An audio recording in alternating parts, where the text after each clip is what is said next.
penasaran, pengen dengar kalau pendapat Bang Juma itu. Karena banyak yang nonton. Makasih. Satu, saudara. Saya percaya kepada Yesus. Sebelum saya masuk sebagai seorang apologet. Yesus berkata, apabila ada orang berkata kepadamu, Yesus ada di sini, Yesus ada di sana, jangan kau percaya. Nama-nama yang kau sebutkan tadi itu adalah nama-nama yang mengajarkan Yesus itu Tuhan. Kata Yesus, jangan kau percaya. Orang-orang yang pernah mimpi bertemu Yesus. Bombo bersaksi bertemu Yesus. CP bersaksi bertemu Yesus. Edis bersaksi bertemu Yesus. Apa kata Yesus? Jangan kau percaya. Sebab sama seperti cahaya bersinar dari timur ke barat, demikianlah kelak nanti kedatanganku yang kedua. Jadi kalau ada orang berkata ada Yesus di sini, ada Yesus, jangan kau percaya. Itu yang pertama. Yang kedua, wallahi demi Allah, saya tidak selamat dunia dan akhirat kalau saya pernah memblokir orang-orang yang kau sebutkan namanya tadi. Mereka adalah pembohong, mereka adalah penipu, mereka adalah penyesat. Saya tidak tahu nomor kontaknya Edis. Saya tidak tahu nomor kontaknya si CP. Dan yang saya tahu hanya Pak Bombom. Pak Bombom justru dulu dia yang blokir saya. Dia yang blokir saya dulu. Setelah dia tahu ternyata main PK dengan Bang Suma itu bermandikan koin, barulah blokir nomor saya itu dibuka sama si Bombom, si manusia licik, badan besar otak kecil itu. Begitu saudara. Kemudian yang ketiga, Al-Quran saya mengatakan di dalam surah An-Nisa ayat 140. Apa kata Al-Quran saya? Wa qad nazzala 'alaikum fil kitab an idza sami'tum ayatillah yukfaru biha wa yustahza'u biha fala ta'udu ma'ahum hatta yakhudu fi haditsin ghairi. Apa kata Al-Quran? Dan sungguh Allah telah menurunkan ketentuan bagimu wahai umat Islam di dalam kitab Al-Quran bahwa apabila kamu mendengarkan ayat-ayat Allah diingkari dan diperolok-olokkan oleh orang-orang kafir, maka janganlah kamu duduk bersama dengan mereka sebelum mereka memasuki pembicaraan yang lain. Karena itu, kalau tetap duduk dengan mereka, kata Allah, tentulah kamu serupa dengan mereka, tentulah kamu juga kafir.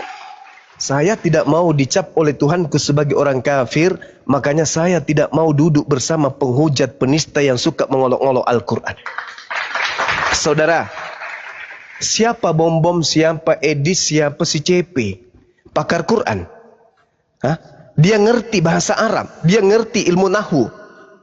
Jangankan dia, alam semesta bumi kita ini tidak bisa menemukan kesalahan Al-Quran.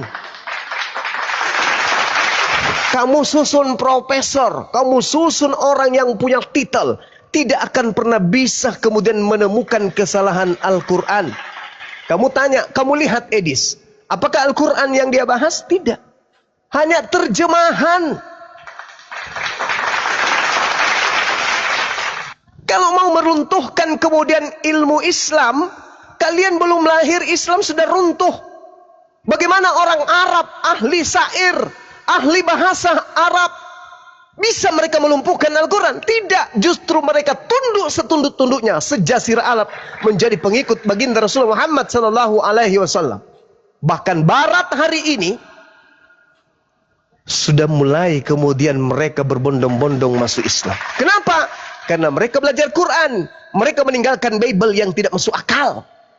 Kenapa kamu mengatakan Bible itu benar? Karena setiap saat direvisi. Ketika ada celah, diperbaiki. Ketika ada celah, diperbaiki. Ketika ada celah, diperbaiki. Ketika ada kurang, diperbaiki. Ketika ada kurang, dikritisi. Ketika ada kurang, ditambal sulami.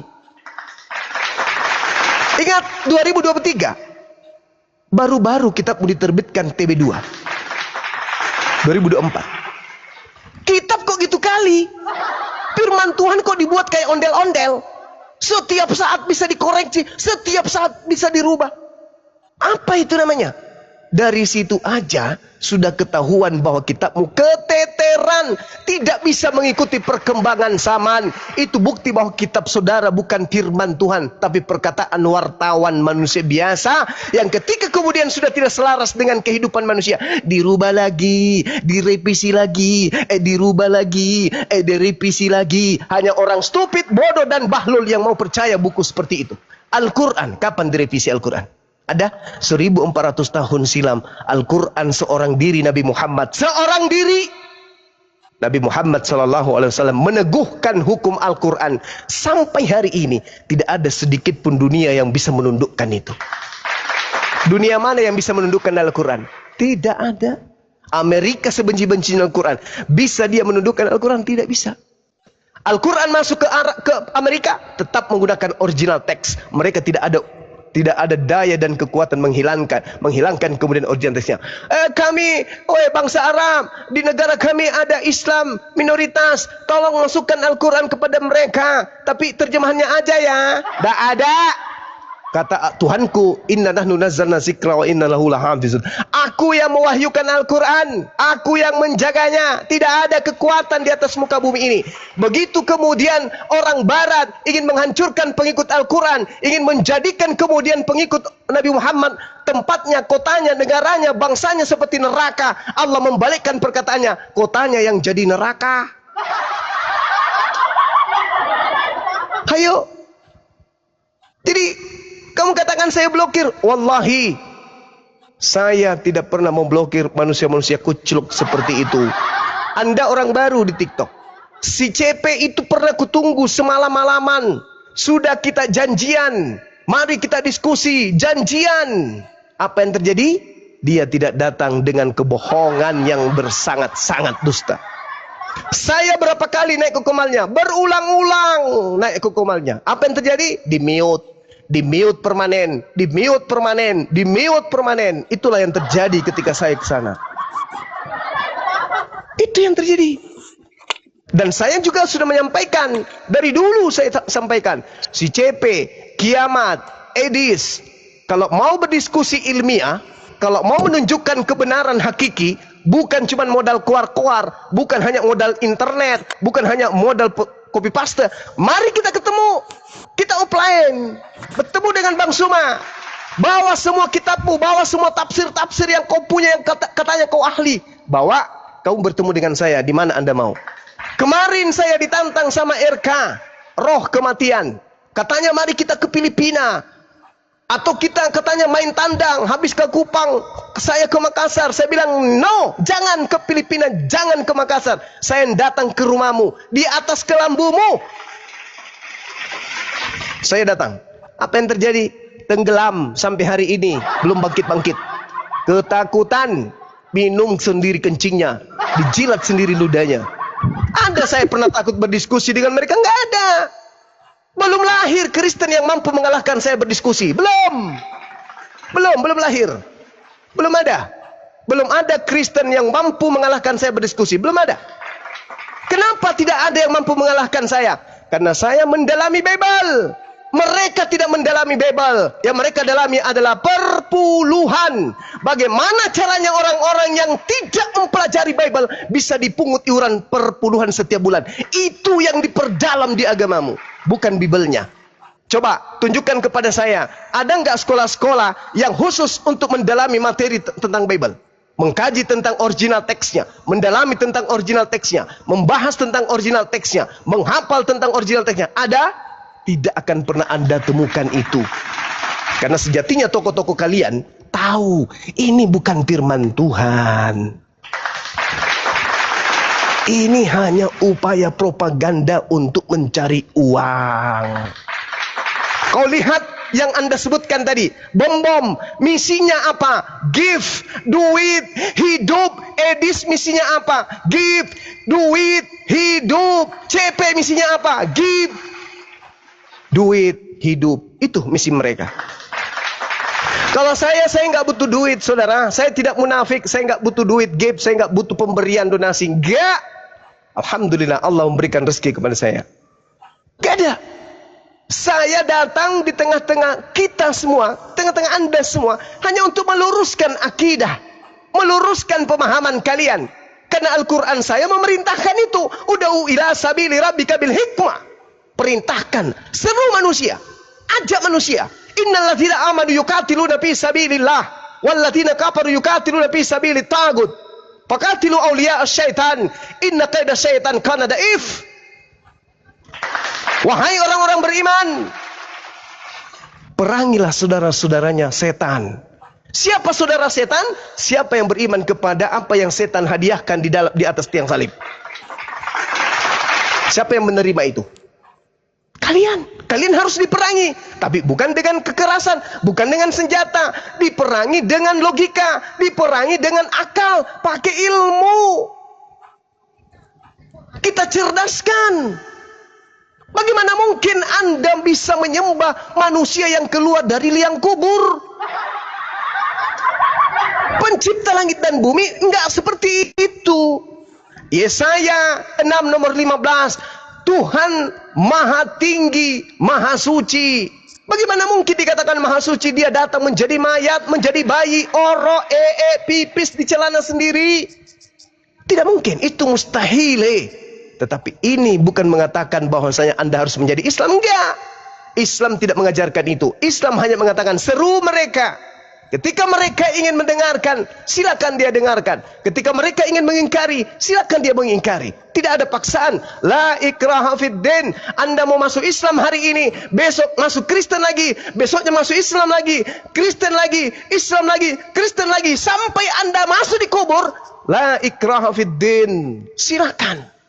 Tidak ada paksaan, tapi ingat, jangan pernah Anda punya niatan untuk menyerang Islam. Karena Islam itu agama jihad. Jangankan ente pade yang kepalanya kecil hanya besar perut karena makan babi, Belanda saja yang lengkap senjata umat Islam bisa usir dari sini.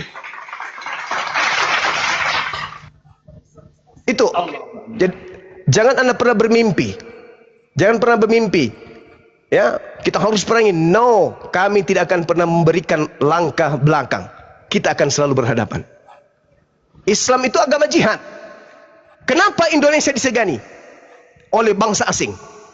Karena di negara ini ada kumpulan manusia-manusia yang gerahnya selevel dengan gerahnya makhluk langit. Mati bagi kami adalah kemuliaan demi kebenaran. Bukan kami menganut ajaran kasih pipi kanan, pipi kiri, kasih bokong kiri, bokong kiri. Kami tidak menganut itu. Nah, jadi kalau Anda mengatakan jangan diblokir, jangan begini, saya tantang mereka 1 lawan 1000 offline tanpa internet. Baru kita lihat siapa yang paham kebenaran. Allahu Akbar. Itu baru laki-laki. Kalau mereka itu encong semuanya. Oke, saya kira begitu. Silakan. Bohong itu, saudara. Demi Allah, saya tidak pernah blokir mereka. Edis saya tidak tahu nomornya, si CP saya tidak tahu nomornya. Kalau Pak Bom Bom, justru dia, wallahi Pak Bom Bom itu yang berapa kali memblokir nomor saya. Semua orang tahu Pak Bom Bom itu paling takut berhadapan dengan saya. Kenapa belakangan dia berani? Karena dia sudah merasakan ternyata berdiskusi dengan Bang Suma melahirkan pembeli beras sampai 2-3 minggu ke depan. Kalau saya bertemu dengan Bom Bom, di mana komal dia berada, meskipun di komal Kristen, kalau saya naik dia langsung lari seperti melihat setan. Itu dulu. Tapi ketika dia terjebak, malu dia karena sudah banyak jemaatnya mengatakan, kenapa harus lari kalau ada Zuma? Harus bertahan. Oh iya, dia pertahankan. Apa alasannya dulu? Saya gaptek. Saya tidak bisa, saya nggak tahu. Saya nggak tahu internet. Saya nggak bisa, nanti saya dilaporkan. Saya nggak bisa bikin akun lagi. Saya cuma bisa di YouTube, nggak bisa di TikTok. Itu bahasa dia. Tapi ketika saya naik, dia nggak bisa lari, takut malu. Dia lihat beterbangan ikan hiu, kemudian motor, mobil, pesawat, apalagi ular naga, apalagi singa, kucing, meong, balau, tikus, lengkap semua. Langsung girahnya, lebih baik saya malu di depan jemaat daripada saya tinggalkan berdiskusi dengan Bang Suma. Karena ternyata di Bang Suma hanya 1 jam saya bisa menghasilkan pembeli beras 1 kilo, 1 ton. Saya sudah selama ini dari pagi sampai pagi, konten saya sampai 12 jam satu konten, saya dapat koin hanya 100, 200, bahkan biasa tidak sampai 100. Begitu Bang Suma naik, meskipun saya dipermalukan, yang penting bisa makan. Itu bom-bom itu. Itu bom-bom.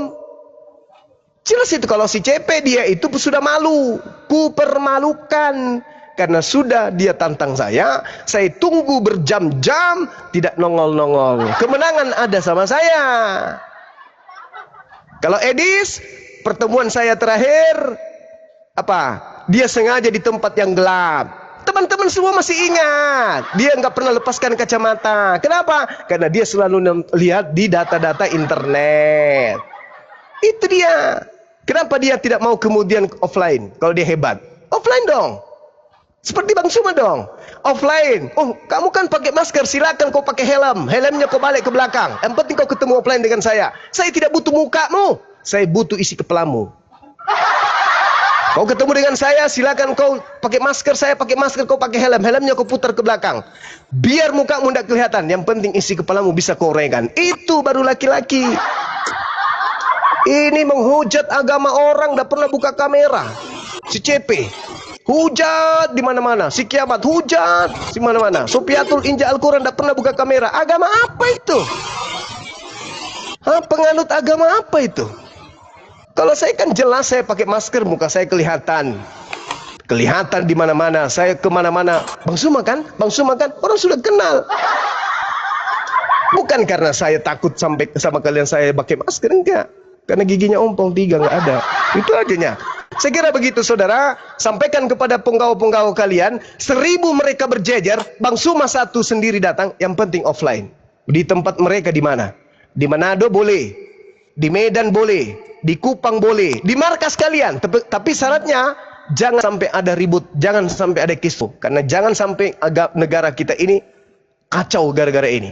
Justru karena kita tidak ingin negara kita ini kacau, maka para penghujat-penghujat Kristen harus dihentikan. Ya, saya Bang Suma bisa berdiskusi dengan baik, bisa kemudian berdebat dengan baik, tergantung kalian. Kalau kalian datang menghujat, habisin kalian. Kenapa? Saya tidak habisin pakai Al-Quran, saya habisin pakai Bible. Karena musuh terberat Kristen itu adalah Bible-nya. Contoh, Anda datang ke sini membawa Yohanes 11, Anda yang menjadi musuh kemudian Bible-mu sendiri. Ternyata Marta hanya menganggapnya sebagai Mesias, orang yang diurapi, bukan Tuhan. Saya kira begitu. Saya isi bikin kopi dulu, campur masako. Silakan. Oke.